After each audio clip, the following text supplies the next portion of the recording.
Hello, dear colleagues. It's a great pleasure for me to give you this lecture today. And this is part of the session Improving Implantation Potential and Outcome now in art. Now, I was asked to look specifically into the effect of the trigger on receptivity and luteal phase support. This is my disclosure. As you can see, I've been collaborating with quite a lot of the bigger pharmaceutical companies for the research that we did over the years. Now, if we want to approach this issue, we definitely need to go into basic physiology. And just to keep it very simple for you, I hope this is what you learn from this lecture, because in a nutshell, I'm going to show you that the trigger dose, but also the type will have an effect on the progesterone level, the mid-luteal progesterone, which will have an effect on the endometrial gene expression, and finally on the receptivity of the endometrium and the capacity of the endometrium to sustain an ongoing pregnancy. So this is the whole lecture just in a nutshell. Now let's go back to physiology. We all know that progesterone, estradiol, and hydroxyprogesterone are at their peak on LH plus 7. So this is what we call the mid-luteal phase. So this is where we have the implantation window opened. Now, what we also know is there is a distinct correlation between LH and progesterone. Please remember that LH is secreted in pulses nearly every 60 minutes. And what you can see is from every pulse during the mid-luteal phase in a natural cycle, you will see that there will be a subsequent progesterone rise, just to show you that LH boosts the production of progesterone by the corpus luteum. Now, if we look into natural cycle, you can see that this is the natural cycle surge of LH and FSH. And you can see the profile. It's got an ascending limb, a plateau phase, and a long descending limb. So during these 48 hours in which the surge is present, you will have a secretion of not only LH, but also FSH in natural cycle. So what if we use an agonist trigger? Well, you can see that the profile and the duration of an agonist trigger is completely different. We also have LH and FSH secreted here, but the amount is obviously significantly less as compared to natural cycle. And you can see that the duration is only 28 to 32 hours. So what if we use an HCG trigger? Well, now we get this highly supraphysiological LH activity level, which will be around for several days after the trigger. So I think just with this slide, you can see a significant difference between natural cycle, between agonist and HCG. And I'm going to show you even differences in terms of which HCG dose you use. So quite a few years ago, Professor Wong from Vietnam and I performed this study in 160 patients in which we were looking into the early luteal phase. And what I want to show you, this is now a 6,500 units HCG trigger. So the peak of HCG is around 130 units at 24 hours after the trigger. The peak of progesterone obviously is a little bit later, and you can see it's on oocyte retrieval +2. This is where you have the peak of progesterone, which is around 60 nanogram per mil. So when does progesterone go down after the trigger? Well, around oocyte retrieval plus day 6. What does this mean? Well, it actually means that progesterone descends at the time of implantation, which is quite different from what's going on in nature. At the same time, obviously, LH is very low because the progesterone is high, so there's a negative inhibitory effect on the pituitary by high progesterone levels. But until day 6, we have HCG around to cover for the LH deficiency. So what about an agonist trigger? Again, 165 patients, different doses of the agonist used. What I can disclose here, there's no difference in the surge and duration, regardless of whether you use 0.2, 0.3, or 0.5 milligrams. But what I want to show you again is now in real life, you see again this very short ascending limb of 4 hours after an agonist trigger. At 12 hours, we are still around 56 IU of LH, and then at 24 hours or 28 hours, we are back to baseline. If we look into progesterone, so we're talking about how do the corpora lutea, how do they feel after the agonist trigger? Well, they do very well until you can see between days 2 and 3 after the oocyte retrieval. If we don't supplement with some kind of HCG or LH activity at this time, we're going to have a complete demise of the corpus luteum as seen here. So the corpus luteum will go into demise. So if we need to rescue the luteal phase after an agonist trigger, we should do this no later than oocyte retrieval day +3. So just to sum up, when we use an HCG trigger, the level will peak at 130 IU after 24 hours and return to pre-trigger baselines at oocyte retrieval +6. In contrast, the agonist LH level peaks at 130 units after 4 hours. We will have around 55 units after 12 hours and baseline again after 24 to 36 hours. And you could say, well, 130 and 130 is very similar. No, it's not, because the bioactivity of HCG is 6 times higher than that of endogenous LH. So the amount of LH activity here is 6 times higher than that if we compare with the agonist or during a natural cycle surge of LH. So what we are showing here is actually that in the normal cycle, as I showed you previously, you have the peak of progesterone at LH +7. Whereas when we do our HCG trigger, and also to a certain degree our agonist trigger, we have the surge significantly earlier, which might advance the endometrial receptivity. So this is what I call the tsunami effect, specifically of an HCG trigger, this very, very high progesterone level, which subsequently goes down to 0 after 6 days after the oocyte retrieval. And just to show you again the tsunami after a 6,500 units HCG trigger, you see this is the level at the trigger, and then after 12 hours, the level is approximately 10 times higher, and then we reach the peak at oocyte retrieval +2, and at oocyte retrieval +6, we are going back down. So a typical tsunami effect. Now, if we compare the agonist trigger here on the right side to the HCG trigger, you can see that the progesterone level during the early luteal phase is significantly lower after an agonist trigger as compared to the HCG trigger. So the tsunami is lower with a less advancement of the endometrium. Now, when we developed the agonist trigger, obviously we wanted to go for fresh transfer. I know that the majority of you will just use the agonist trigger for a freeze-all, but even in those early days in 2005, we wanted to use the agonist trigger for fresh transfer, and we were quite naive because we were using a standard luteal phase support in antagonist protocols, and we lost nearly all our pregnancies. So the early pregnancy loss was 80%, 80. This is just incredible. We lost everything. And I think at this time point, everybody was saying, forget about agonist trigger. Well, agonist trigger, we showed this, was excellent for a freeze-all, but it just seemed too complicated to use the agonist trigger for fresh transfer because the corpus luteum function was not okay. We then did additional studies in follicular fluids, and we looked into the frozen embryos that we had from, so we combined the studies by the Brussels group and our study, and we compared the results of frozen embryo transfer after agonist and HCG trigger, and we saw the embryos behaved excellently well, those who derived from an agonist trigger. And remember, this is now just 15 years ago. So all this knowledge we know now came out of these studies, these early studies in 2005 and 2007. We also looked into amphiregulin levels in the follicular level and follicular fluid, compared those when comparing agonist trigger, HCG trigger, and natural cycle surge. And amphiregulin is the mediator of LH activity inside the follicle, and amphiregulin should neither be too high nor too low. Now, the good thing about the agonist trigger was that it was more similar to the natural cycle LH amphiregulin levels, whereas the HCG trigger significantly increased intrafollicular amphiregulin levels. So what you could say is, well, these oocytes were swimming in a very nice pool of follicular fluid. Everything looked nice. The frozen embryo transfers worked excellently well.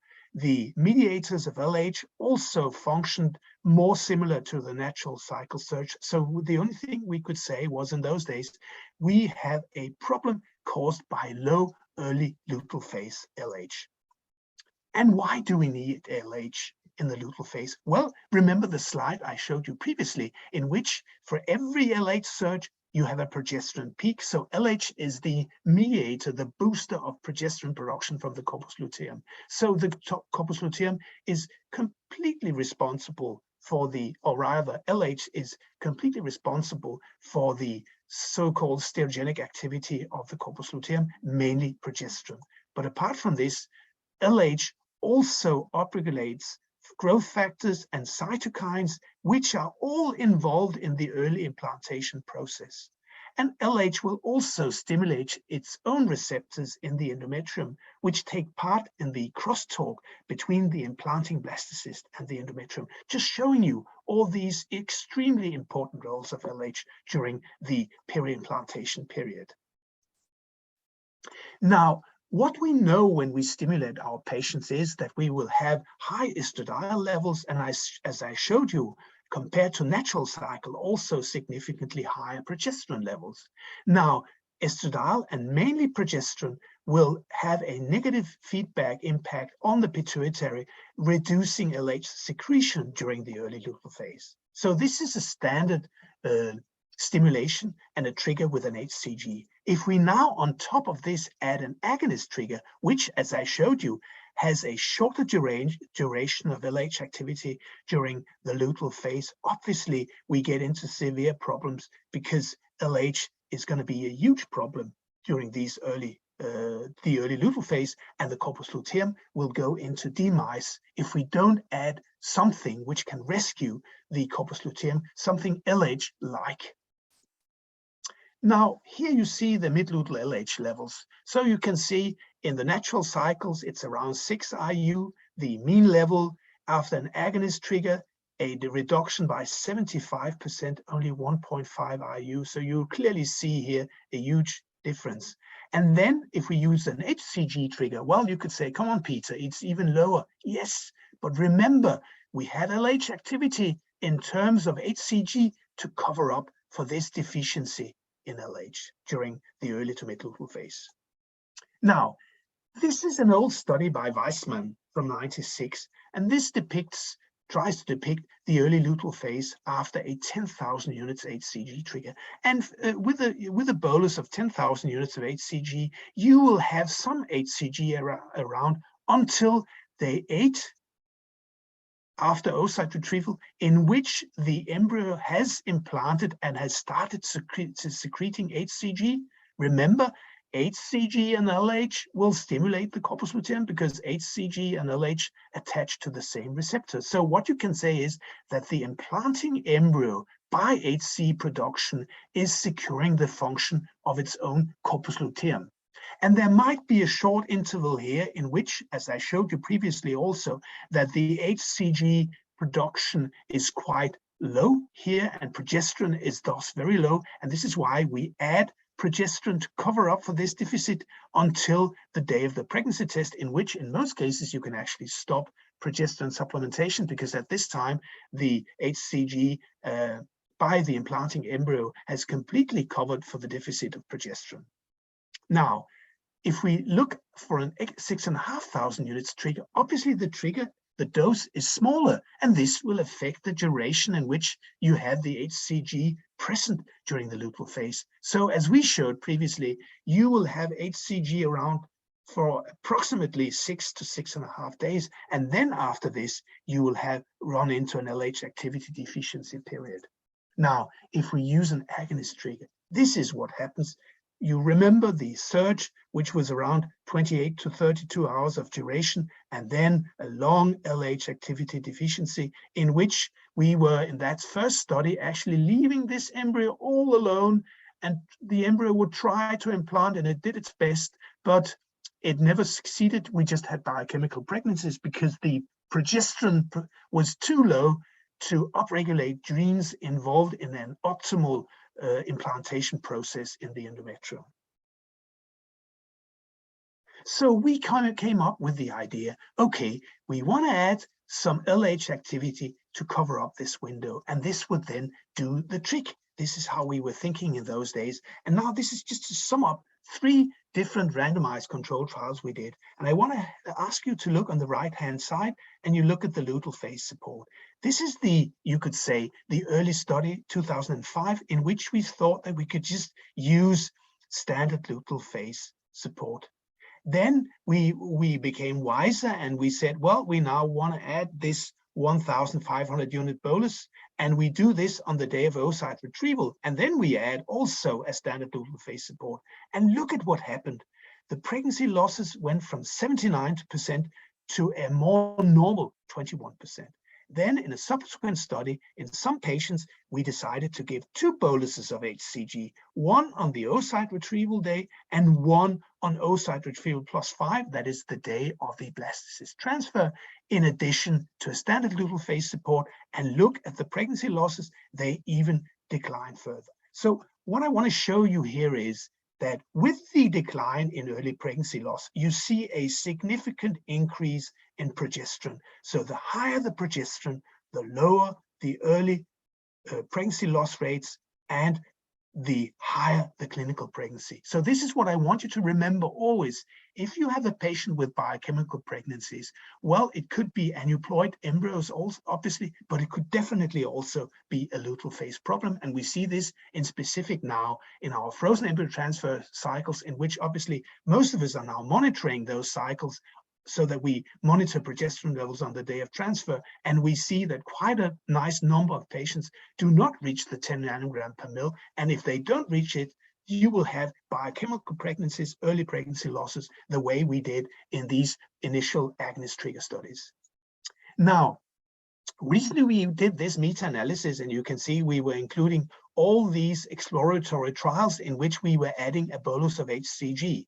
And here you can see we used we included the earlier studies, but if we now just included the more recent studies in which we got it right, so to say, you will see that there's no difference in live birth rates, regardless of whether we used an HCG trigger or an agonist trigger. You can see the diamond is on the line, just telling us that we learned the lesson, we got it right. The problem was the luteal LH which was too low. After an agonist trigger, we needed to add LH activity in terms of a small bolus of HCG.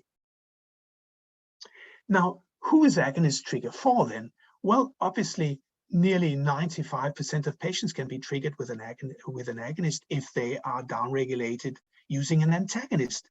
Obviously not the hyper patient. And there are a few more patients that we have to be cautious about. And I'm going to show you those, because if we look into the efficacy of the agonist trigger, this is a very nice study from US, nearly 2,000 IVF cycles triggered with the agonist. And what these authors did, they asked the patients to come to the unit in the morning and have a serum sample measuring LH and progesterone. And you can see this is a cutoff. So at this time, 12 hours, I think you remember I said that the level would be around 55.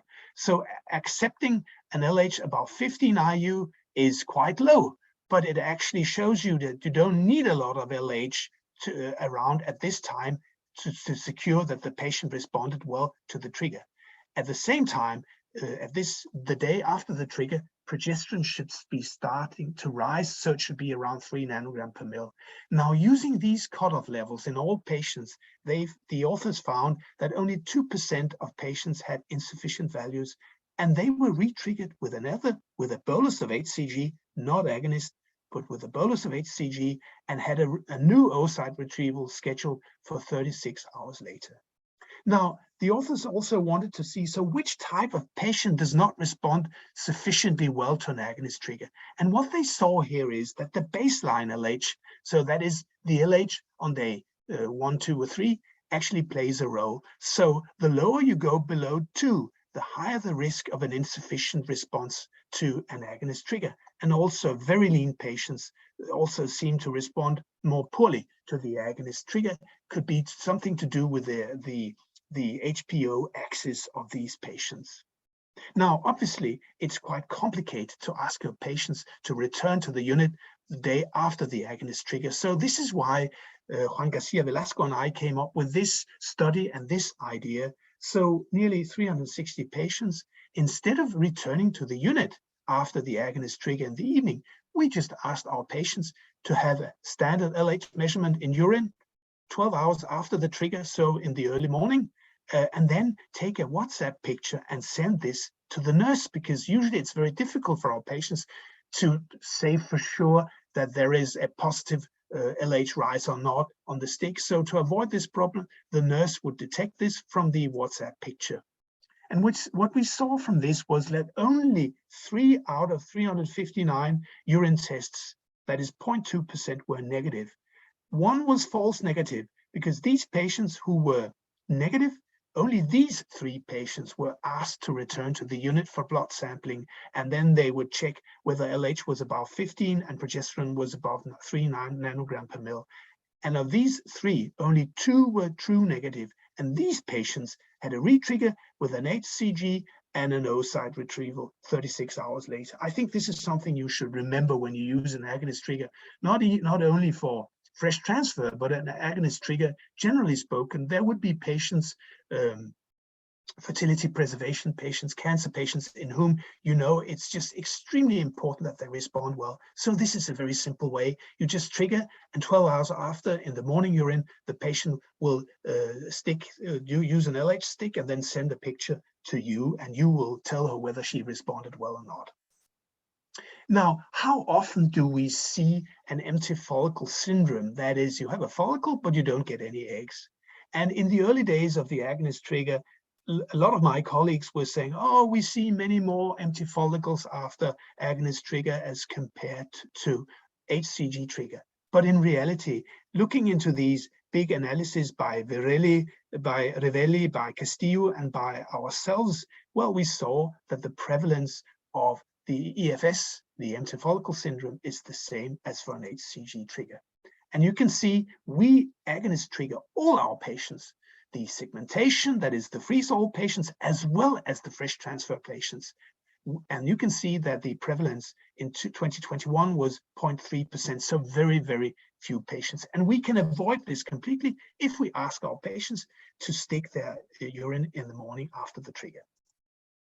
Now, what about fresh transfer threshold levels? I think this is something that we should all remember, that if we use an HCG trigger, if we use an agonist trigger and add small boluses of HCG, we need to look into the threshold of follicles, which will bring us into the red zone of OHSS. And this threshold is similar for a pure HCG trigger as compared to an agonist trigger with microbolus of HCG during luteal phase and fresh transfer. And this threshold is 19 follicles.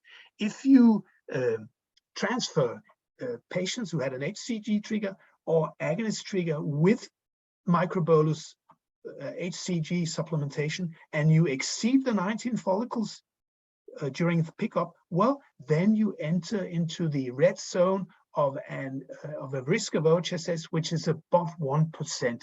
1% is acceptable, but above 1%, we go into the red zone. So this is what I would suggest, and this is suggested also by Griesinger in one of his papers and also in one of our papers.